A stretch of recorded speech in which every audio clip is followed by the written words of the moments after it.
Hi friends, என்னோடய vacation எல்லாம் முடிஞ்சுது.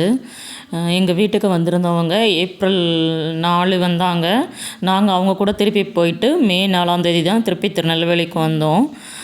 ரொம்ப ரொம்ப மிஸ் பண்ணுறேன். அவங்க எல்லாரையுமே ஒன்றா சேர்ந்து பேசி விளையாண்டு வீடியோ எடுத்து குழந்தைங்க கூட டைம் ஸ்பெண்ட் பண்ணி 20 பேர் ஒன்றா இருந்தோம். ஆளாளுக்கு ஒரு வேலை பார்த்து நிறைய பேருக்கு சமைக்கிறது கூட எங்களுக்கு போர் அடிக்காமல் தான் இருந்தது. டெய்லி ஒரு வெரைட்டி சமைச்சிட்ருந்தோம். ஒன்றா உட்காந்து சாப்பிட்றது, பசங்களுக்கு ஒருத்தர் ஒருத்தர் ஊட்டி விட்டுக்கிறது, நிறைய ஸ்பெண்ட் பண்ணோம். ரொம்ப நாள் ஆசை தேட்டரில் கூட ஃபேமிலியாக செம்ம டான்ஸ் ஆடினோம்.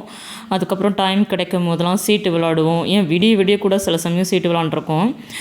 அவ்வளோ ஜாலியாக டைம் ஸ்பெண்ட் பண்ணோம். நீங்கள் எப்படி உங்கள் ஃபேமிலியோட இந்த வெக்கேஷனை செலிப்ரேட் பண்ணாங்கன்னு சொல்லுங்கள். என் சிஸ்டர் எனக்கு என்னெல்லாம் செய்கிறேன்னு சொல்லி பெங்களூர் கூட்டிகிட்டு போனாலும் எல்லாத்தையும் பண்ணால். சிவன் கோயில் கூட்டிகிட்டு போனான், அப்புறம் பானிபூரி சென்டருக்கு கூட்டிகிட்டு போனான். அப்புறம் 12 மணிக்கு நைட்டு ஃபேமிலியோடு ரோட்டில் நின்று டான்ஸ் ஆடினோம்.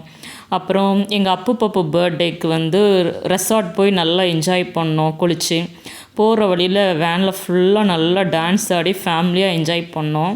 அப்புறம் எனக்கு ரொம்ப நாள் ஆசை என்னோடய ஹேர் கட், அதை கூட அந்த தடவை பெங்களூரில் நான் நிறைவேற்றிக்கிட்டேன். அதுவும் என் சிஸ்டர் தான் கூட்டிகிட்டு போய் சூப்பராக ஹேர் கட் பண்ணி விட்டா. எல்லாமே இந்த ஒரு மாதம் அவ்வளோ ஜாலியாக இருந்தது. லாஸ்ட்டாக மாலுக்கு போயிட்டு அதுக்கடுத்து மறுநாள் கிளம்பி ஊருக்கு வந்துட்டோம். இன்னையோட ஊருக்கு 3 நாள் ஆச்சு. இன்னும் லக்கேஜை நான் எடுத்து அந்த இடத்துல வைக்கல. அவ்வளோ சோம்பேறித்தனமாக இருக்குது. 20 பேர் கூட இருக்கும்போது கூட வேலை கடகடன்னு போன மாதிரி இருந்தது. இப்போ ரொம்ப தனியாக ஃபீல் பண்ணுறேன். என்னோடய கிச்சனில் எனக்கு வேலை ஓடவே மாட்டேங்குது. வெறும் தக்காளி தொக்கு, தக்காளி சாம்பார் இந்த மாதிரி வச்சு ஒப்பைத்திட்டுருக்கேன். இன்னும் காயே வாங்கலை. ஐயோ, இன்னும் கொஞ்சம் நாள் இருந்திருக்கலாமோன்னு தோணுது. பசங்களெல்லாம் ரொம்ப மிஸ் பண்ணேன்.